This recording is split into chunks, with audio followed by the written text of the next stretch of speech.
नमस्कार छ सम्पूर्णमा म दानु गुरुङ।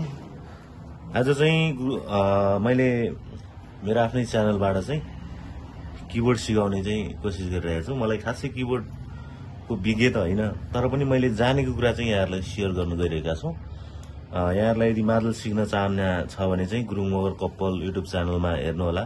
मैले त्योमा चाहिँ एकदम पर्फेक्टली चाहिँ मादल कसरी बजाउने भन्ने बारेमा चाहिँ मैले भिडियोहरू अपलोड गरिरहेका हुन्छु हैन। त्यसै गरेर यहाँलाई मादलहरू पनि चाहिन्छ भने चाहिँ हामीले मादलहरू पनि वितरण गरिरहेका हुन्छौँ। अनि यहाँहरूलाई चाहिँ हामीले फ्री होम डेलिभरी मार्फत चाहिँ मादलहरू वितरण गरिरहेका छौँ। हामीसँग 1600 देखि 3500 सम्मको मादलहरू चाहिँ उपलब्ध छ। नेपालको जुनसुकै ठाउँमा चाहिँ जुनसुकै ठाउँमा पनि फ्री होम डेलिभरी भएको पनि व्यवस्था गर्न चाहन्छौँ। व्यवस्था रहेको पनि जानकारी गराउन चाहन्छौँ। हजुरहरूलाई होलसेल मादल चाहिएको छ भने पनि होलसेल पनि हामीले पठाइरहेका छौँ भन्दै आज चाहिँ मैले सारेगम बजाउने चाहिँ कसरी चाहिँ बजाउने भन्ने विषय चाहिँ यहाँहरूलाई थोरै जानकारी गराउन चाहन्छौँ। हामीले सारेगम सामान्यतया हामीले यसरी सी स्केलबाट बजाउँछौँ हैन। सी स्केल त्यसलाई सी मान्छौँ हैन। सी डी ई एफ अनि जी ए ई अनि फेरि एकेरे बी अनि फेरि सी आउँछ हैन। त्यसरी आउँछ। यसरी आउने क्रममा चाहिँ हामीले सारेगम सिधै बजाउँछौँ।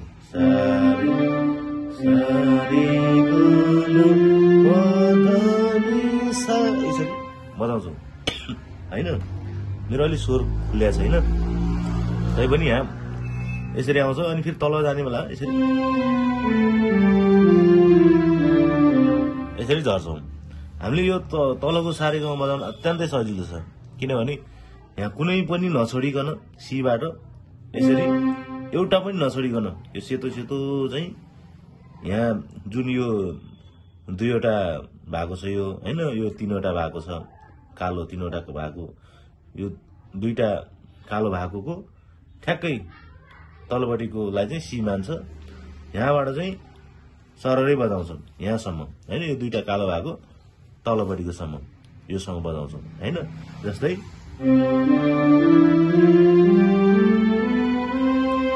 यसरी बजाउँछौँ हैन। यहाँसम्म बजाउँछौँ। अनि फेरि फर्किने बेलामा यहाँबाट सिधै फर्काउँछौँ। यो त एकदम सामान्य हो हैन। हामीले जुनसुकै ठाउँबाट चाहिँ बजाउन सक्नु पर्यो कि सारेगम। जस्तै माथि गयो भने यहाँ यो सापबाट सी सापबाट बजाउनु पर्यो।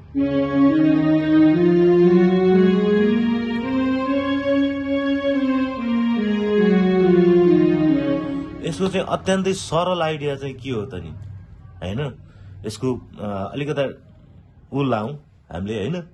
अलि कसरी चाहिँ सजिलो तरिकाले बुझौँ हैन, त्यो बारेमा चाहिँ बुझ्नको लागि चाहिँ कसरी गर्न सकिन्छ भन्दा जस्तै हामीले यहाँबाट बजाउँदा सारे गम यसरी बजायो है। सारे गरम म चाहिँ जोडे के, सारे जोडेन, यो एउटा एउटा कालो छोड्यो हैन। यो गरम मको बीचमा चाहिँ छैन, यहाँ कालो छैन हैन। सारे गम यसको बीचमा कालो छैन। अनि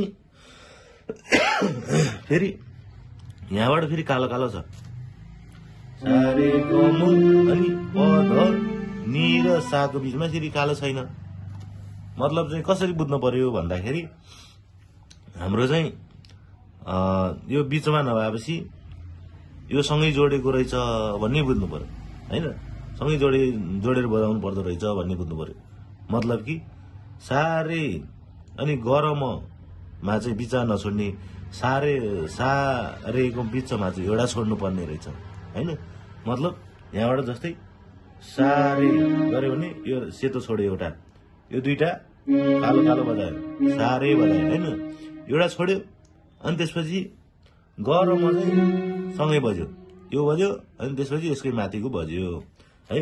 सारे गम माथिको हैन।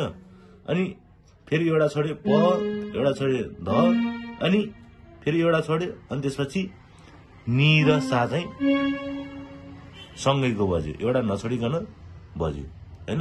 यसरी नै यहाँहरूले चाहिँ जुनसुकैबाट पनि सीबाट त नर्मल भइहाल्यो, डी सार्प, डी सार्पकोबाट डीबाट, अनि ईबाट एफबाट जुनसुकै ठाउँबाट पनि यहाँहरूले सरल तरिकाले चाहिँ सारेगामा बजाउन सक्नुहुन्छ हैन। त्यसकारणले चाहिँ मेन आइडिया चाहिँ के रह्यो भने सारे अनि ग र म चाहिँ को बीचमा चाहिँ एउटा नछोडिकन बजाउने, हरेकमा चाहिँ एउटा छोडेर बजाउने हैन। सा पछि यो छोड्यो, ग पछि यो छोड्यो, प र प ध को बीचमा छोडेन हैन। फेरि एउटा छोड्यो यहाँ बजायो, फेरि एउटा छोड्यो यो बजायो, फेरि एउटा छोड्यो यो बजायो, के अरे एउटा छोडेर यो बजायो, अनि त्यहाँ त यसको बीचमा चाहिँ फेरि नछोडिकन बजायो भनेपछि सारे ग र म जोड्ने, प ध अनि नि र सा चाहिँ जोडेर बजाउनु होला। यसरी बजाउनु हो भने यहाँहरूले चाहिँ सजिलैसँग चाहिँ सारेगामा सिक्न सक्नुहुन्छ। यो किबोर्ड हार्मोनियमहरूमा चाहिँ मेन यो बजाउनेको चाहिँ मेन सूत्र नै सारेगामाबाट नै यहाँहरूले गीत बजाउँदै जान सक्नुहुन्छ भन्दै, त्यसकारणले सारेगामा चाहिँ अत्यन्तै जान्न चाहिँ जरुरी छ भन्दै अर्को भिडियोमा यहाँहरूलाई अरू कुराहरू पनि मैले जानेको कुराहरू चाहिँ यहाँहरूमा सेयर गर्ने कोसिस गर्नेछौँ।